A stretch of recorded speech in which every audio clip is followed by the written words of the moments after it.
আমরা সুরে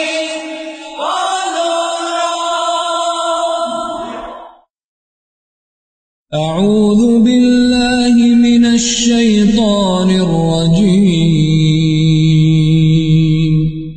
بسم الله الرحمن الرحيم ونشهد أن سيدنا وسندنا وحبيبنا وحبيب ربنا وطبيبنا وطبيب قلوبنا ومولانا محمدا عبده ورسوله صلى الله تعالى عليه وعلى آله وأصحابه وبارك وسلم تسليما كثيرا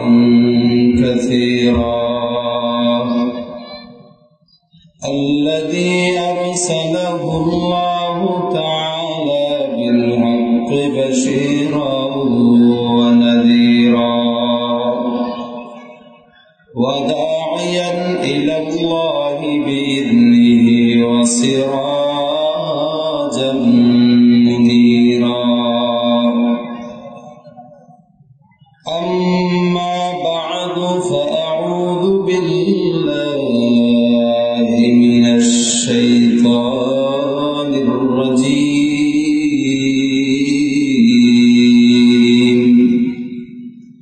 بسم الله الرحمن الرحيم اقرأ باسم ربك الذي خلق الإنسان من علق اقرأ وربك الأكرم الذي علم بالقلم علم الإنسان ما لم يعلم وقال النبي صلى الله عليه وسلم طلب العلم فريضة على كل مسلم أو كما قال النبي عليه الصلاة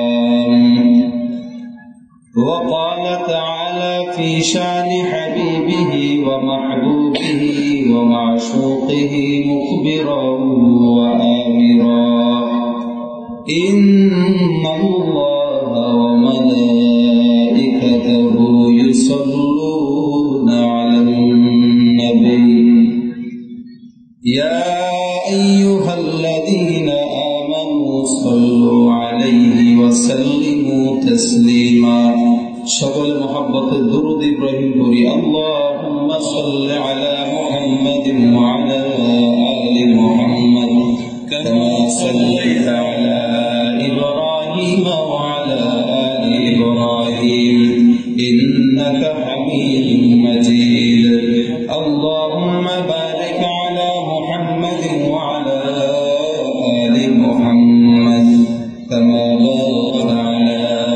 إبراهيم وعلى آل إبراهيم إنك حميد यहाँ हम सब मुसाफिर हो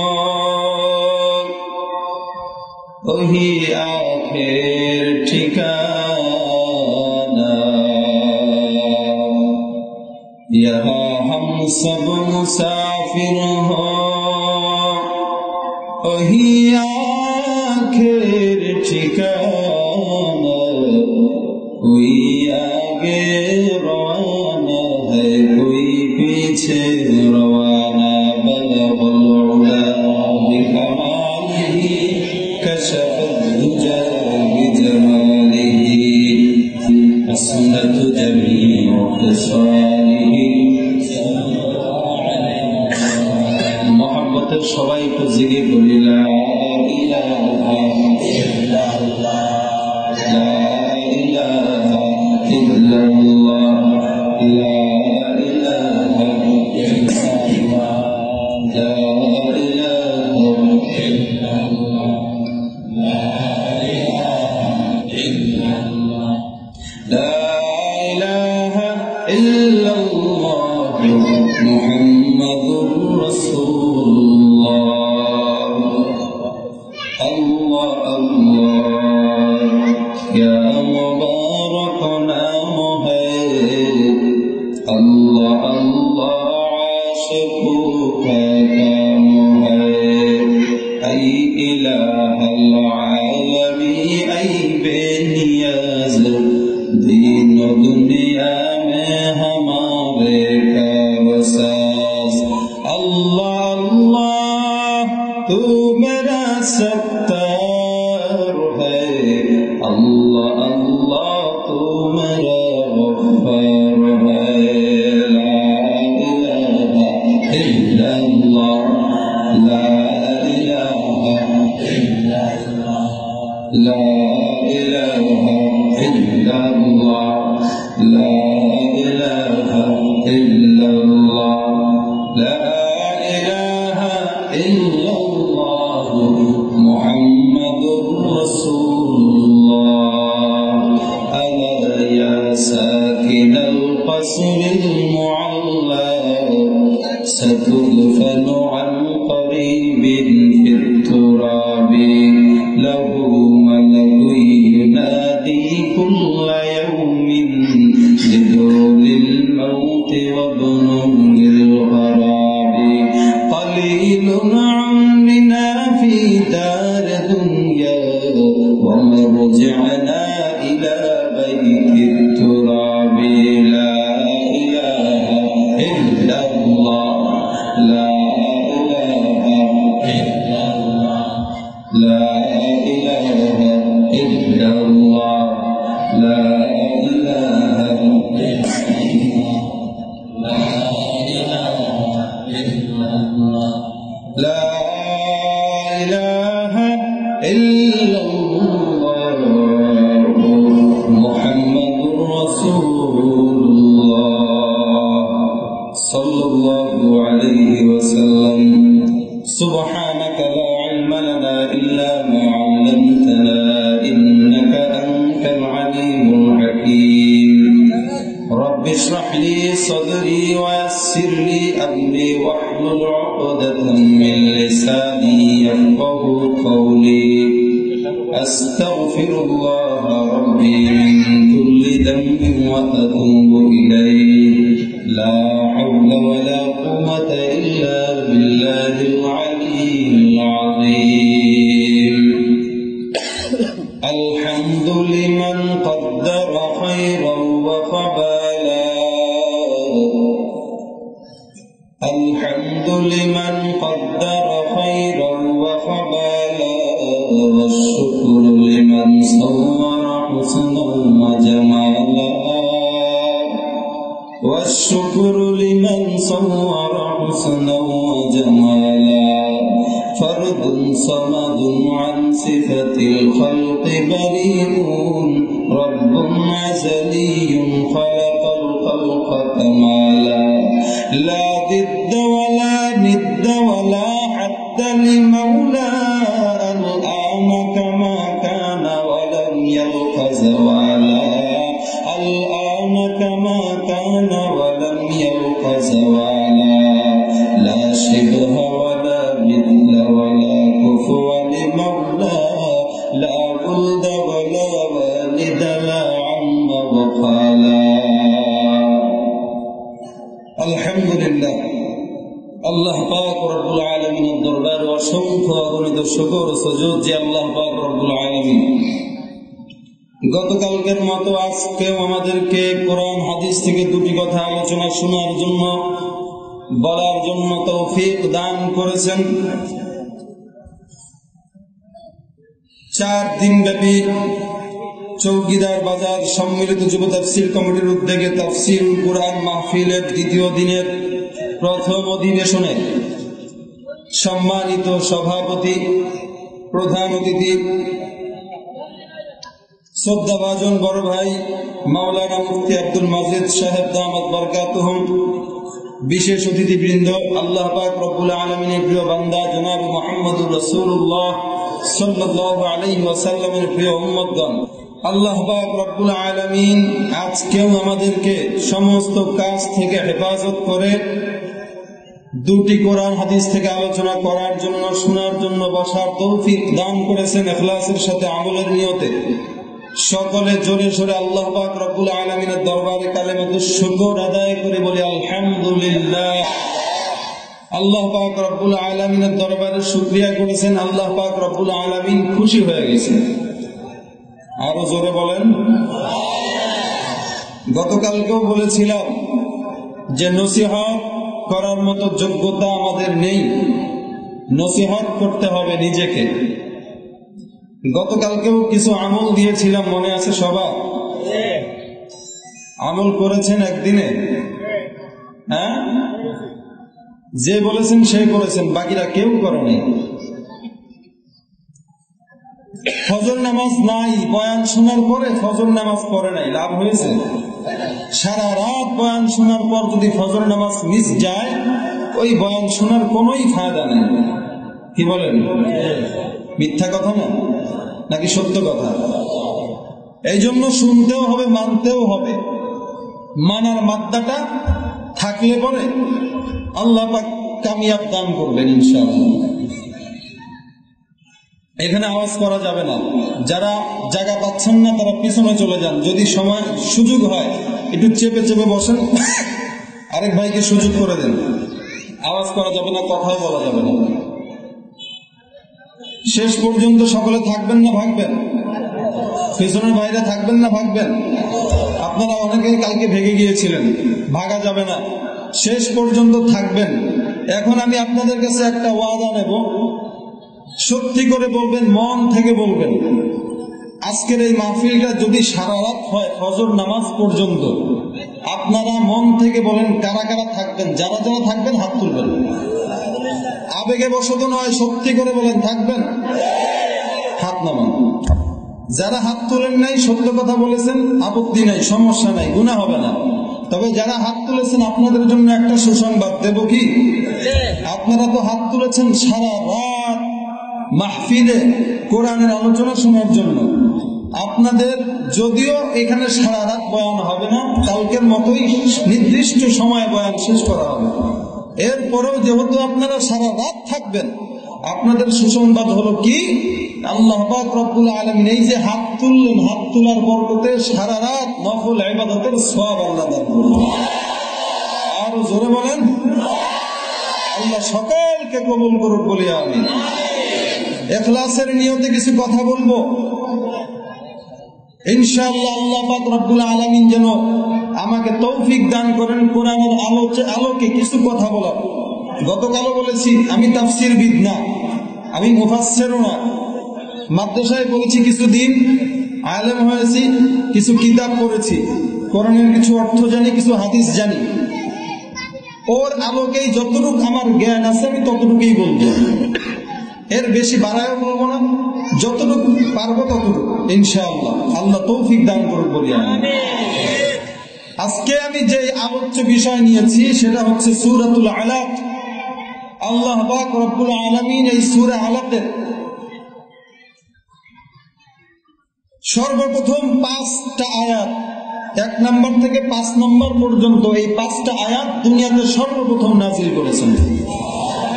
কার উপরে? কার উপর? অনেকেই জানে না কার উপরে। 10 বছর যাবত তাফসীরুল কোরআন মাহফিল হয়, কোরআন কার উপরে নাজিল হয় সেটাও জানেন না। এই জন্য তাফসীরুল কোরআন মাহফিল কমিটিরও ইখলাস থাকতে হবে। ইসলাহের নিয়তে, জনগণের ইসলাহের নিয়তে তাফসীরুল কোরআন মাহফিল দেওয়ার নিয়ত থাকতে হবে। অনেকেই পাওয়া যায়, অনেক জায়গায় গেলে তাফসীরুল কোরআন মাহফিল দেখা যায় 10 বছর 20 বছর যাবত হয়। যদি বলি ভাই আপনি তো মাহফিলের সভাপতি, কোরআন শরীফটা পড়তে জানেন? শিখছিলাম, পড়া চর্চা না থাকার কারণে এখন ভুল হয়। আমি বললাম আপনি তাফসীরুল কোরআন মাহফিল 10 বছর যাবত 20 বছর যাবত করতেছেন, অথচ নিজেই কোরআনটা জানেন না। আপনার তো উচিত ছিল আগে নিজে শিখবো, শিখার পরে মানুষকে এটার ব্যাপারে গুরুত্ব দেব। আমি নিজেই শিখলাম না, আমি তাফসিরুল কোরআন মাহফিল দিই, আমার কাছে তাফসিরুল কোরআন মাহফিলের কোনো গুরুত্ব থাকবে না, ওইটাই খালি আমার দেখানোর জন্যই হবে। এই কারণে চিন্তা করলাম তাফসিরুল কোরআন মাহফিল কেবল দিলেই হবে না। কোরআনের তাফসির এটা ছোট্ট শব্দ না, এটা অনেক বিশাল ওজনকৃত একটা শব্দ, অনেক ওজনকৃত, অনেক ওজন। এটা কোরআনের তাফসির এত সোজা না।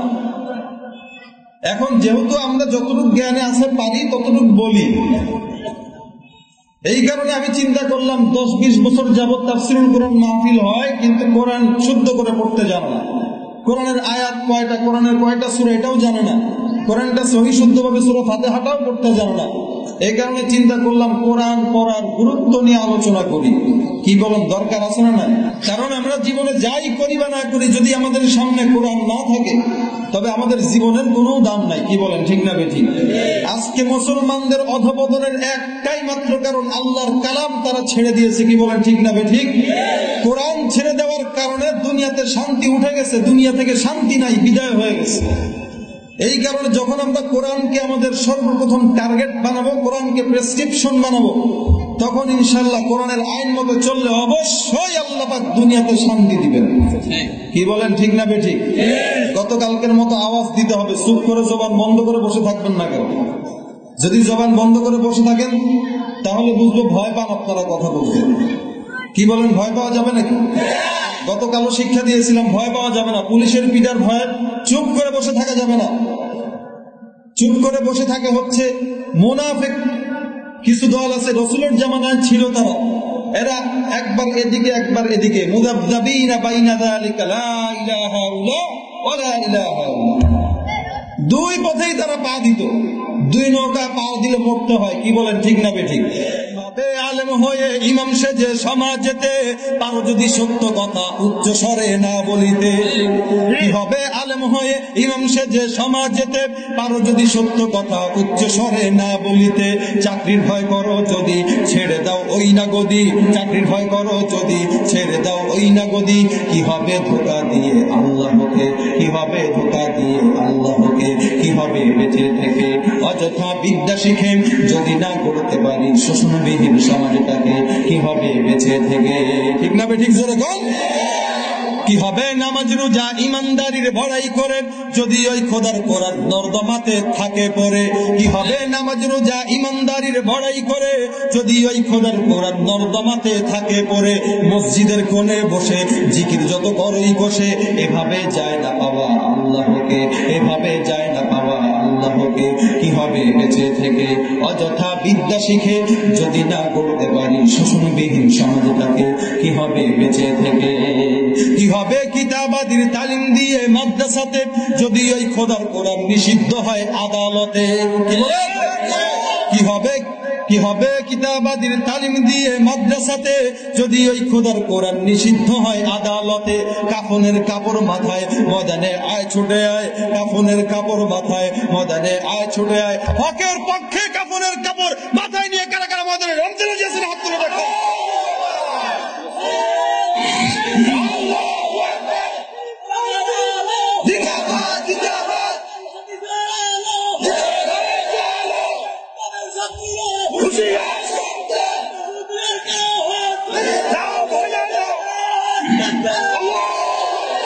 হবে কিতাবাদির তালিম দিয়ে মাদ্রাসাতে যদি ওই খোদার কোরআন নিষিদ্ধ হয় আদালতে। কাফনের কাপড় মাথায় ময়দানে আয় ছুটে আয়, মিলিয়ে দে না তোদের জীবনটাকে, মিলিয়ে দে না তোদের জীবনটাকে। কি হবে বেঁচে থেকে অযথা বিদ্যা শিখে যদি না করতে পারি শোষণবিহীন সমাজটাকে। কি হবে বেঁচে থেকে? কি হবে শেষ নবীজির উম্মত বলে দাবি করে যদি ওই নবীর চেয়ার দেওয়ানবাগি দখল করে। নাফরমানি করবেন না, কারণ হিন্দুর একটা ধর্ম আছে, নাফরমানের কোনো ধর্ম নাই। ঠিক না বেঠিক? যখন নাফরমানি করে বাঁচতে চাই না, হক কথা বলবো, কারো যদি গায়ে লাগে কোনো আপত্তি নাই। এই জন্য কোনোদিন ভয় করি না, সত্য কথা হক কথা বলার দায়িত্ব আমার। কারণ বাল্লিগু আন্নী ওয়ালাউ আয়া, পয়গম্বর বলতেছেন আমার পক্ষ থেকে একটা বাণী হলেও পৌঁছায় দাও। এটা কার দায়িত্ব? ইন্নাল উলামা ওয়ারাসাতুল আম্বিয়া। পয়গম্বর বলতেছেন কে করবে এটা? নিশ্চয়ই উলামা একরাম আমার ওয়ারিসদের কাজ হলো আমার বাণী পৌঁছায় দেওয়া। এখন আমি সূরাতুল আলাকের 5টা আয়াত তেলাওয়াত করেছি। 5টা সূরা আলাকের ফজিলত কি? তাফসীরের ভিতরে লেখে, সূরা আলাক কেউ যদি স্বপ্নে দেখে ওই ব্যক্তির সুসন্তান লাভ হবে। কি লাভ হবে? কেউ যদি সূরা আলাক লিপিবদ্ধ করে সফরের মধ্যে সঙ্গে রাখে, ওই সফর থেকে বাড়ি ফেরার আগ পর্যন্ত সে নিরাপদে থাকবে। এই সূরা আলাক আল্লাহ পাক রব্বুল আলামিন সূরা আলাকের ভিতরে বলতেছেন কি? ইকরা বিসমি রাব্বিকাল্লাযী খালাক। জিবরাইল আমিন আলাইহিস সালাতু ওয়াস সালাম আল্লাহর নবীর সামনে ওহী নিয়ে আসার আগ পর্যন্ত আল্লাহর নবী সাল্লাল্লাহু আলাইহি ওয়াসাল্লাম স্বপ্ন দেখতেন যেটা সেইটাই হইতো ওহী। আল্লাহ পাক রব্বুল আলামিনের পয়গম্বর 40 বছর পর্যন্ত দিনের দাওয়াত দেন নাই মানুষকে। সত্য কথা হকের উপরে চলেছেন, কিন্তু মানুষকে দিনের দাওয়াত দেন নাই। এই 40 বছর পর্যন্ত আল্লাহর নবী স্বপ্ন যোগে ওহী পাইতেন। আল্লাহর নবী হেরা পর্বতে 40 বছর পর, হেরা পর্বতে 40 বছর পর্যন্ত আল্লাহর নবী ধ্যান করেছেন, মগ্ন করেছেন। হঠাৎ করে 40 বছর পর হেরা গুহার ভিতরে জিবরাইল আমিন আলাইহিস সালাতু ওয়াস সালাম এসে হাজির। আল্লাহর নবীকে ডাক দিয়ে বলো, পয়গম্বর ইকরা, আপনি পড়ুন, আপনি পড়ুন। পয়গম্বর বলেন, আমি পড়তে জানি না। জিবরাইল আমিন আলাইহিস সালাতু ওয়াস সালাম আবার বলতেছেন ইকরা। পয়গম্বর বলেন, আমি পড়তে জানি না। বলেন ইকরা। পয়গম্বর বলেন, আমি পড়তে জানি না, কিভাবে পড়ব? এবার জিবরাইল আলাইহিস সালাতু ওয়াস সালাম আল্লাহর নবীকে জোর করে বুকের সাথে বুকে চাপ দিয়ে বলতেছেন ইকরা। এবার আল্লাহর নবী পয়গম্বর সাল্লাল্লাহু আলাইহি ওয়াসাল্লাম সুন্দর করে পড়া শুরু করলেন। ইকরা বিসমি রাব্বিকাল্লাযী খালাক, খালাকাল ইনসানা মিন আলাক, ইকরা ওয়া রাব্বুকাল আকরাম আল্লাযী আল্লামা বিল কলম, আল্লামাল ইনসানা মা লাম ইয়ালাম। একসঙ্গে 5 আয়াত পড়েছেন। নবী প্রথম বলতেছেন, আমি পড়তে জানি না, আমি পড়তে জানি না, আমি পড়তে জানি না। জিবরাইল নবীর বুকের সঙ্গে বুকটা ধাক্কা দিয়ে টাপ দিয়ে বলতেছেন, ইকরা বিসমি রাব্বিকাল্লাযী খালাক। ও পয়গম্বর, আপনি আপনার প্রভুর নামে পড়েন। জিবরাইল বারবার বলতেছেন ইকরা, ইকরা, ইকরা। নবী পড়তে জানে না, নবী পড়তে জানে না, নবী পড়তে জানে না। জিবরাইল আমিন যখন বললেন ইকরা বিসমি রাব্বিকাল্লাযী খালাক, আপনি আপনার প্রভুর নামে পড়ুন যিনি আপনাকে সৃষ্টি করেছেন।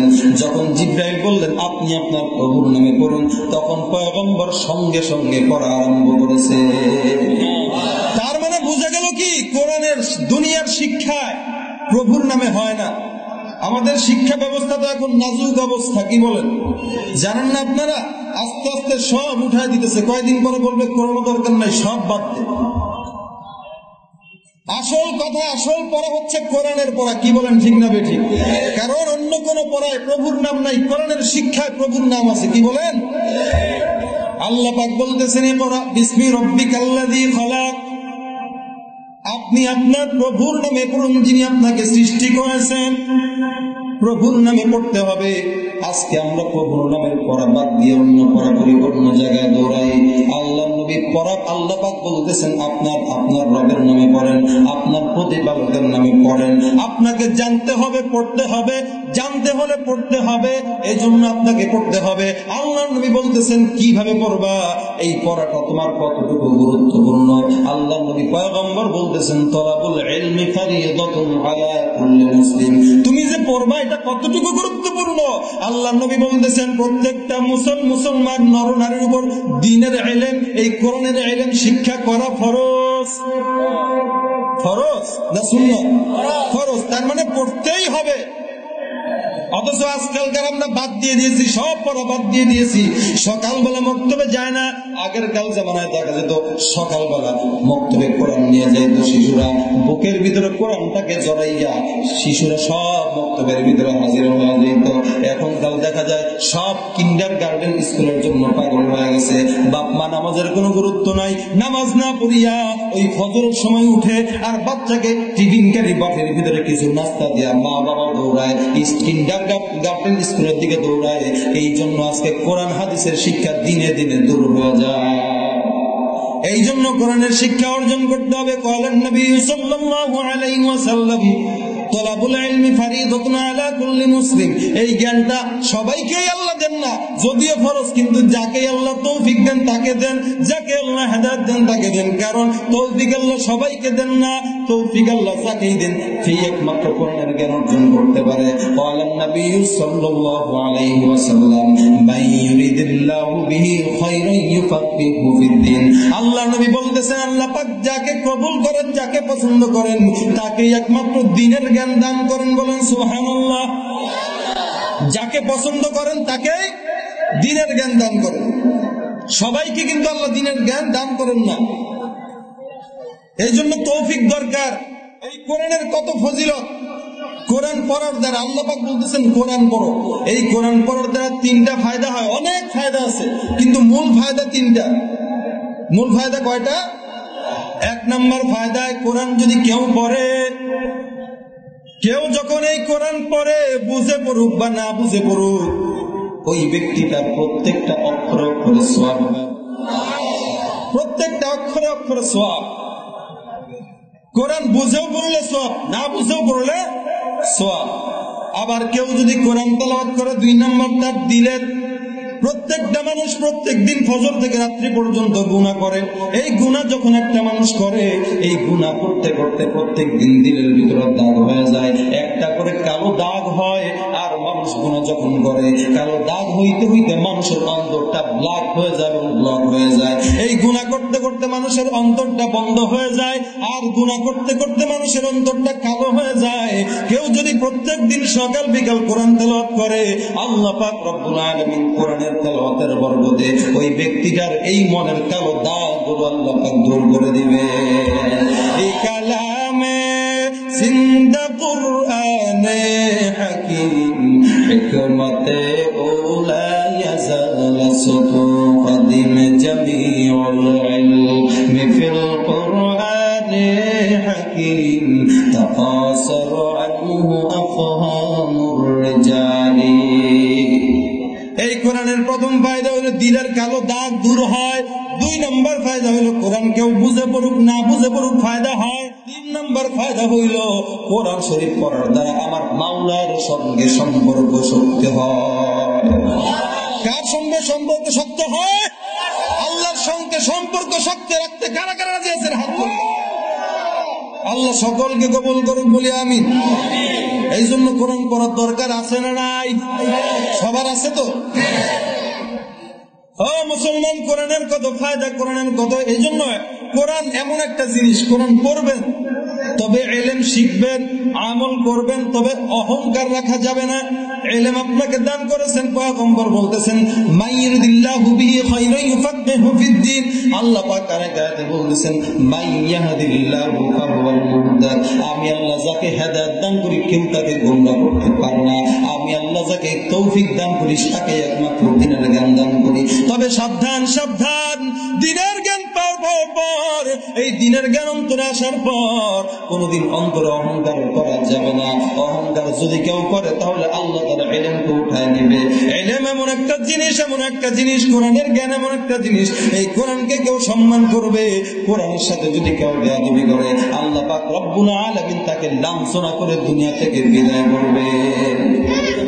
এই কোরআনের ইলম যে শিখবে আল্লাহ পাক তার বন্ধু বানায় দিবেন, আল্লাহ পাক তাকে সম্মান দান করবেন, আল্লাহ পাক রব্বুল আলামিন তাকে কোরআনের কারণে সম্মান দান করেন। ও মুসলমান, এই কোরআনের সম্মান কিভাবে, এই কোরআনকে সম্মান করার দ্বারা মানুষের কিভাবে ফায়দা হয়? এই যে আপনি হুসাইন আহমদ মাদানী রাহমাতুল্লাহ আলাইহি একটা ঘটনা উল্লেখ করে বলেন, একবার সেই ইন্ডিয়ার ভিতরে এমন একটা এলাকা ছিল, ওই এলাকার মানুষ সবাই মূর্খ ছিল, কেউ কোরআন জানতো না, নামাজ জানতো না, দোয়া দরুদ কিছুই জানতো না। এমন সময় এক ব্যক্তির যখন ইন্তেকাল হয়, ইন্তেকাল হওয়ার পর ওই ব্যক্তিটার জানাজা কাফন দাফন কিভাবে হবে এটা কেউ জানে না। এবার মহা বিপদের মধ্যে পড়ে গেল। দিন সারাদিন, রাত্রে মারা গেছে, সারা রাত খুঁজলো, কেউ নাই, কেউ নাই, জানাজা পড়ানোর মতো কেউ নাই। মনের ভিতরে দুঃখ নিয়ে রাস্তায় দাঁড়াচ্ছে। যদি কোনো আলেমের সাক্ষাৎ পেয়ে যায় তবে ওই আলেমকে বলবো জানাজা পড়ার দাফনের ব্যবস্থা করায় দিতে। অনেক সময় চলে গেল, 4-5 ঘন্টা অপেক্ষা করার পর কোনো মানুষকে পাওয়া যায় না, খুঁজে পাওয়া যায় না। হঠাৎ করে রাস্তায় তাকায় দেখে বাইসাইকেলে করে একটা মানুষ যাইতেছে, গায়ের ভিতরে সুন্নতি লেবাস, পাঞ্জাবি, মুখে দাঁড়িয়ে, মাথায় সুন্নতি টুপি। এবার ওই যুবক ভাইকে ডাকতে বলো, যুবক ভাই, আমরা অনেক বিপদে পড়লাম, আমাদের এই এলাকা মূর্খ এলাকা, এই এলাকায় শিক্ষার হার নাই, এই এলাকায় কেউ কোরআনের জ্ঞান জানে না, হাদিসের জ্ঞান জানে না। তুমি তো তোমার কাজে যাও, তবে আমরা একটা বিপদে পড়েছি, আমাদেরকে বিপদ থেকে উদ্ধার করে দাও। ওই যুবক ভাই ডাকতে বলো, এলাকাবাসী, আমার অফিসের চাকরির টাইম হয়ে গেছে, আমি আর দেরি করতে পারবো না, আমার হাতে সময় নাই। এলাকাবাসী হুজুরের পায়ের ভিতরে পড়ে গেছে, হুজুর, আমরা এমন একটা বিপদে পড়েছি, আপনি যদি আমাদেরকে বিপদ থেকে উদ্ধার করেন তাহলে অবশ্যই আমরা আপনার কৃতজ্ঞ থাকবো, আমরা আপনার সম্মান করব। এবার হুজুর চিন্তা করলো, অনেক যখন আবেদন করে, যাই 5 মিনিট সময় দেই। হুজুর চলে আসলো, এবার জানাজা কাফন দাফন শেষ। এবার হুজুরকে বললো, হুজুর আপনি এখন একটু মাটির ব্যবস্থা করে দেন, কবরের লাশটা রাখার ব্যবস্থা করে দেন। এবার হুজুর যখন কবরের লাশটা রেখে বাড়ি আবার সেই অফিসের দিকে রওনা হয়ে গেল। অফিসে যাওয়ার সঙ্গে সঙ্গে দেখে এই পকেটের ভিতরে একটা কার্ড ছিল, আইডেন্টি কার্ড, অফিসের কাগজপত্র সবগুলো পড়ে গেছে, হারায় গেছে। এবার খোঁজা শুরু করলো, তালাশ করা আরম্ভ করলো। এবার মনে করতে করতে হঠাৎ করে মনে পড়ে গেল, আমার যে বুক পকেট ছিল, এই বুক পকেটের ভিতরে আমি আমার ডকুমেন্টারি রেখেছি। এই বুক পকেটটা মনে হয় যখন আমি কবরের ভিতরে লাশ নামার জন্য রাখলাম, তখন মনে হয় আমার কাগজপত্র কবরের ভিতরে পড়ে গেছে। ওই হুজুর আবার সাইকেল নিয়ে রওনা হয়ে গেছে এলাকায়। এলাকাবাসীকে ডাক দিয়া বলো, এলাকাবাসী, আমি একটা বিপদে পড়েছি, এই বিপদটাকে আমাকে তোমাদেরকে উদ্ধার করতে হবে। এ মুসলমান, এবার যুবক ডাক দিয়া বলো, এলাকা ভাই, এলাকাবাসী ভাই, আমার যে অফিসের ডকুমেন্টারি ছিল, আমি যখন লাশটাকে কবরের ভিতরে রাখলাম, আমার ডকুমেন্টারি পকেট থেকে কবরের ভিতরে পড়ে গেছে। আমার এখন কি হবে? এই ডকুমেন্টারি ছাড়া আমার চাকরি থাকবে। এবার এলাকাবাসী করতে বললো, যুবক ভাই, তুমি আমাদেরকে অনেক বড় উপকার করলা, আমরা তোমাদেরকে অনুমতি দিলাম, যাও যাও ওই কবরটা খনন করে তোমার যে চাকরির ডকুমেন্টারি আছে ওই ডকুমেন্টারি নিয়ে নাও। এবার যুবক ভাই কবরটা খোঁড়া শুরু করলো, কবর খোঁড়া শুরু করছে। একটু একটু করে যখন কবর শুরু হয়, আল্লাহর রহমত, অশেষ রহমত, ওই কবর থেকে জান্নাতের মিষ্ক অম্বরের ঘ্রাণ ছড়াইতেছে। এবার যুবক ভাই ওই কবরটা পুরাপুরি খনন করা শেষ। এবার কবরের ভিতরে তাকা দেখে, ওই কবরের ভিতরে লাশের উপরে সুন্দর সুন্দর ফুলে ফলে কবরটা সুন্দর করে ভরে গেছে। এবার যুবক ভাইটা চিন্তা করলো, একটু আগে কবর দিয়া গেলাম, কি আমলের কারণে আমার এই কবরের ভিতরে এত সুন্দর ফল হয়ে গেছে, কি আমলের কারণে কবরের ভিতরে ফুলে ফলে জান্নাতের বিছানা হয়ে গেছে। এলাকাবাসীকে ডাক দিয়ে বললো, এলাকাবাসী, এই ভাইয়ের বাড়িটা কোথায়? উনার কি দুনিয়াতে কেউ বেঁচে আছে নাকি? বলে, হ্যাঁ, একটা মেয়ে বেঁচে আছে, ওনার বাড়ি অমুক জায়গায়। এবার ঠিকানা নিয়ে বাড়ির দিকে রওনা হয়ে গেছে। এই বাড়ির দিকে দরজা টোকা দিয়া বললো, কে? বলে, আমি অমুকের মেয়ে। বলে, তোমার আব্বা তো গতকাল মারা গেছে? বলে, হ্যাঁ হুজুর, আমার আব্বা গতকাল মারা গেছে। বলো, তোমার আব্বা কি এমন আমল করতো? কিছুক্ষণ আগে তোমার বাবাকে আমরা কবর দিয়া গেলাম, এখন কবরটা খুলে দেখলাম তোমার বাবার কবরটা জান্নাতের বিছানা হয়ে গেছে। এমন কি আমল তোমার বাবা করতো যে আমলের কারণে আল্লাহ পাক জান্নাতের ফয়সালা করে দিয়েছে? এবার মেয়েটা ডাক দিয়ে বলো, ও হুজুর, আমার বাবা মূর্খ একজন মানুষ ছিল, আপনি তো জানেন এলাকা সবাই মূর্খ, তবে আমার বাবা এমন একটা আমল আমার বাবা করতো, সেই আমলটা আমার বাবা করতো, সেই আমলটা আমি সব সময় করতে দেখেছি। বলে, তোমার বাবা কি আমল করতো বলো? বলে, আমার বাবা প্রত্যেক দিন সকাল বিকাল এমন একটা বই ওই তাকের উপর রাখা আছে, ওই বইটা প্রত্যেক দিন সকালবেলা আমার বাবা পৃষ্ঠা খুলতো আর বলতো, এইটা সত্য, এইটা সত্য, এই লাইনটা আমার আল্লাহ সত্য বলেছেন, এই লাইনটা আমার আল্লাহ হক বলেছেন। আমার আল্লাহ কোনোদিন মিথ্যা বলতে জানে না, আমার আল্লাহ কোনোদিন মিথ্যা বলতে জানে না। আল্লাহ কোরআন শরীফের এই বই শুরু থেকে শেষ পর্যন্ত যা বলেছেন সব সত্য। বলে, তোমার আব্বা কোন বইটা পড়তো? ওই বইটা আমার কাছে নিয়ে আসো, আমার কাছে নিয়ে আসো। ওই যুবতীটার সঙ্গে সঙ্গে বইটা একটা কাপড়ে পেঁচানো ছিল, ওই বইটা সঙ্গে সঙ্গে হুজুরের সামনে নিয়ে আসলো। হুজুর বইটা খুলে দেখে, এটা কোন বই নয়, এটা হইল আমার আল্লাহর কালাম। এই কালামে জিন্দা কুরআনে হাকিম, হুকমতে ওলা ইয়াজাওয়াল সুতুর। جميع العلم في القرآن حكيم تقاصر عنه أفهام الرجال بقى قرآن كلام الله بشر قديم استي এই কালাম কার? আরো জোরে বলেন কার? এই কালামে কোনো সন্দেহ আছে নাকি? যালিকাল কিতাবু লা রাইবা ফীহি হুদাল লিল মুত্তাকিন। আমার আল্লাহ পাকের এই কালাম সত্য, এই কালাম সত্য। ওই যুবক এবার ডাক দিয়ে বলে, যে কালাম শুধুমাত্র পড়তে না জানার কারণে কেবলমাত্র কোরআন শরীফের উপরে আঙ্গুল দিয়ে ইশারা করার দ্বারা আমার আল্লাহ যদি জান্নাতের ফয়সালা করে দেয়, তবে যদি কেউ পড়ে অর্থ না বুঝে পড়লো, কেন বলেন সওয়াব হবে না? সুতরাং অর্থ না বুঝে বললেও সওয়াব হবে। এই কালাম যেভাবে পড়ুক সেইভাবে সওয়াব, এই কালামের অর্থ বুঝা পড়ুক না বুঝা পড়ুক সওয়াব। কেমন ভাবে মানুষরা আল্লাহর কোরআন, কেউ যদি আল্লাহর কোরআনের সম্মান দেয়, আল্লাহর কোরআনের সম্মান দেওয়ার কারণে সেই ব্যক্তিটা সম্মানিত হয়ে যায়। আল্লাহর কোরআনের জ্ঞান কিন্তু সব অন্তরেই ঢোকে না। আল্লাহ পাক বলতেছেন মান ইয়াহদিল্লাহু ফাহুয়াল মুহতাদ, পয়গম্বর বলতেছেন মান ইউরিদিল্লাহু বিহি খায়রান ইউফাক্কিহু ফিদ্দীন। এই দ্বীনের জ্ঞান আল্লাহ সবাইকে দেন না, এই দ্বীনের জ্ঞান আল্লাহ সবাইকে দেন না, কোরআনের জ্ঞান সবাইকে দেন না। ইমাম শাফিঈ রাহমাতুল্লাহ আলাইহি বেরেনের জন্য উনার ওস্তাদ হযরত ওয়াকি রাহমাতুল্লাহ আলাইহির কাছে এনে ইশকাল করে বলতেছেন, হুজুর আমার তো পড়ালেখা মনে থাকে না, আমি কোরআন মুখস্থ করতে পারি না, আমাকে আপনি বলে দিন কিভাবে শিখবো, কোরআন শিখবো কিভাবে, কোরআন আমার অন্তরে ঢুকবে। ইমাম ওয়াকি রাহমাতুল্লাহ আলাইহি বলতেছেন, শাকাউতু ইলা ওয়াকিইন সুআ হিফজি ফাওসানি ইলা তারকিল মাসি ফাইন্নাল ইলমা নূরুন মিন ইলাহি ওয়া নূরুল্লাহি লা ইউতা লিআসি। ইমাম ওয়াকি রাহমাতুল্লাহ আলাইহি বলেন, ও ইমাম শাফিঈ, মনোযোগ সহকারে শোনো, ধৈর্য ধরো, শোনো। তুমি তো বলেছো তোমার হিফজ মনে থাকে না, তোমার হিফজ মনে থাকে না কারণ গুনাহ অন্তর থেকে দূর করে দাও, অন্তরকে পবিত্র করে দাও। মকবুল তো হয় সাজ হায় কবিল তো বহুত হয়, মকবুল তো হয় সাজ হায় কবিল তো বহুত হয়, আয়না কে মানন্দে তু नहीं दिल तो बहुत है, आयना के मानंदे तू नहीं दिल तो बहुत है। ইমাম ওয়াকি রাহমাতুল্লাহ আলাইহি ডাকতে বলেন, ও ইমাম শাফিঈ, মনে রাখো, দিলটাকে পরিবর্তন করো, দিলটাকে পবিত্র করো, অন্তর থেকে যত কালো দাগ আছে সব দূর করো, তাহলে আল্লাহ ইলম দিবেন। কারণ ইলম এমন একটা জিনিস, ইলম হইল আল্লাহর নূর। ফাইন্নাল ইলমা নূরুম মিন ইলাহি ওয়া নূরুল্লাহি লা ইউতা লিআসি। এই নূর এমন একটা নূর, আল্লাহর নূর, ইলম হইল আল্লাহর নূর। এই নূরটা আল্লাহ সবাইকে দেন না।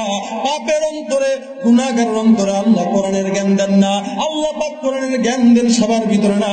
এই কোরআনের জ্ঞান আল্লাহ কাদেরকে দেন? পয়গম্বর বলতেছেন, মান ইউরিদিল্লাহু বিহি খায়রান ইউফাক্কিহু ফিদ্দীন। হযরত আলী রাদিয়াল্লাহু তাআলা আনহুকে আল্লাহ পাক অর্থ দেন নাই, ইলম দিয়েছেন। পয়গম্বর বলতেছেন, আনা মাদিনাতুল ইলম ওয়া আলিয়ুন বাবুহা, আমি হইলাম ইলমের শহর, ইলমের শহর, আর ইলমের দরজা, এই শহরের দরজা হইল আমার সাহাবী হযরত আলী। হযরত আলী রাদিয়াল্লাহু তাআলা আনহু আল্লাহর কাছে শুকর আদায় করে বলে, মদিনা বিকিসমাতিল জব্বার ফিনা নানাল ইলমু ওয়ালিল জুহাইল মাল। ইলম হলো আল্লাহওয়ালাদের জন্য, আমাদের জন্য ইলম, আর জাহেলদের জন্য হলো সম্পদ। কাদের জন্য সম্পদ? জাহেলদের জন্য সম্পদ, মূর্খদের জন্য সম্পদ। এই কারণে মূর্খদের টাকা যত বাড়ে তত শত্রু বাড়ে, আর ইলম হইল আল্লাহওয়ালাদের জন্য, আল্লাহওয়ালাদের ইলম যত বাড়ে তত বন্ধু বাড়ে।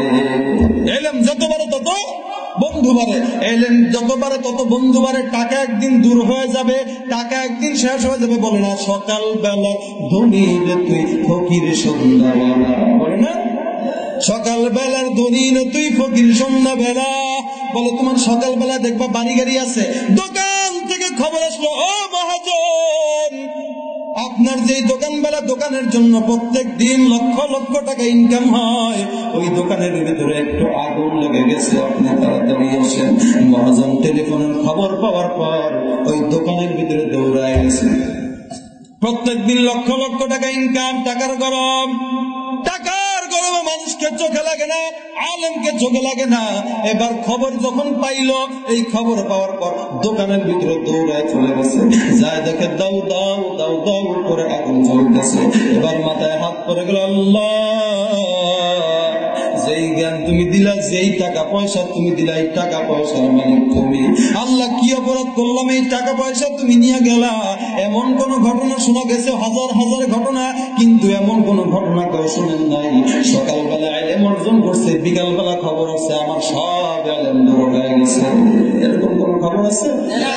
তবে ইলম একদিন দূর হবে। কখন? পয়গম্বর বলতেছেন, কিয়ামতের আগে আমি আমার ইলমকে আল্লাহর কোরআনকে উঠায় নেওয়া হবে। কিভাবে? আল্লাহ পাক রব্বুল আলামিন কোরআনকে উঠায় নেওয়া হবে। এক ব্যক্তি প্রশ্ন করলো, হুজুর, কোরআনে ইলম তো সব ইলম, কোরআনের জ্ঞান উঠায় নেওয়া হবে, তবে মানুষের ভিতরে যেই ইলম থাকবে, কোরআন থাকবে, ওই কোরআন কিভাবে আল্লাহ উঠায় নেবে? পয়গম্বর বলতেছেন, ওই কোরআন আল্লাহ উঠায় নেবে কখন? মানুষ রাত্রিবেলা সাত নামাজের পর ঘুমাইতে যাবে, ঘুমের থেকে ফজর নামাজের পরে যখন উঠবে, আল্লাহর কোরআন তেলাওয়াত করার জন্য যখন চেষ্টা করবে, তখন দেখবে কোরআন একটা সূরাও একটা অক্ষর অন্তরের ভিতরে মনে থাকবে না। ওই কোরআন আরশের চতুর্দিকে গুনগুন করে পাখির মতো আল্লাহর কাছে বিচার দিবে। আল্লাহ পাক ডাক দিয়ে বলবো, ও কোরআন, ও আমার কালাম, তোমার কি হলো, তুমি গুনগুন কেন করো? এবার কোরআন ডাক দিয়ে বলবে, মাওলা, আমি কেন গুনগুন করি, আমি তোমার কাছে বিচার দেই। আমার কোরআন তো তুমি মানুষ পড়ে, কিন্তু আমি কোরআনের উপরে কেউ কোনো আমল করে না। কোরআন পড়ে ঠিকই, কিন্তু আমল করে না। শেষ জামানায় কোরআন পড়বে, মানুষ আমল করবে না। আল্লাহ নবী বলতেছেন, শেষ জামানায় কোরআন পড়া হবে, চর্চা হবে, কিন্তু কোরআনের কোনো আমল থাকবে না। সমস্ত কিছুর সমাধান দিতে পারে কি? সমাধান চাও যদি জীবনে মরণে, ফিরে যাও, খুঁজে নাও, চোখ রাখো কোরআনে, তবেই পাবে সুখ শান্তির ঠিকানা, তবেই পাবে সুখ শান্তির ঠিকানা, যদি মেনে নাও তুমি মনে প্রাণে। সমাধান চাও যদি জীবনে মরণে, ফিরে যাও, খুঁজে নাও, চোখ রাখো কোরআনে। কোরআন শিখতে হবে, অহংকার করা যাবে না, অহংকার গর্ব করা যাবে না। এই ইলমটা শিখবো অহংকার ছাড়া, তবে এই ইলমের বরকত দান করবে। আর ইলম যতক্ষণ থাকবে ততক্ষণ তাকওয়ার সঙ্গে থাকবো। আল্লাহ বলতেছেন, ইকরা বিসমি রাব্বিকাল্লাযী খালাক। আল্লাহ পাক সৃষ্টি করেছেন, আল্লাহর নামেই পড়তে হবে। পড়বো মানুষকে দেখানোর জন্য নয়, রিয়ার জন্য নয়। তাকওয়া অবলম্বন করে ইখলাস অন্তরে ঢুকায় পারবো তো ইনশাআল্লাহ। কারণ ইখলাস তোমার অন্তরে কেন থাকবে মুসলমান? তোমার অন্তরে অহংকার থাকা যাবে না কেন? আল্লাহ পাক পরবর্তী আয়াতে বলতেছেন, ইকরা বিসমি রাব্বিকাল্লাযী খালাক, খালাকাল ইনসানা মিন আলাক। যেই আল্লাহ তোমাকে সৃষ্টি করেছেন, এই বেটা, অহংকার করো, তোমাকে আল্লাহ কি দ্বারা সৃষ্টি করেছেন? আল্লাহ পাক বলতেছেন, খালাকাল ইনসানা মিন আলাক, তোমাকে আমি জমাট রক্ত দ্বারা তৈরি করলাম। পুরুষের বাম পিঠের থেকে একটা নাপাক পানি আসে, মেয়েদের বুক থেকে একটা নাপাক পানি বের হয়। এই দুই নাপাক পানির দ্বারা সৃষ্টি হয়ে তোমার জন্ম। এরপরও কেন তোমার ভিতরে অহংকার আসতে পারে? আল্লাহ পাক কোরআনের ভিতরে বলতেছেন, মিনহা খালাকনাকুম ওয়া ফিহা নুঈদুকুম ওয়া মিনহা নুখরিজুকুম তারাতান উখরা।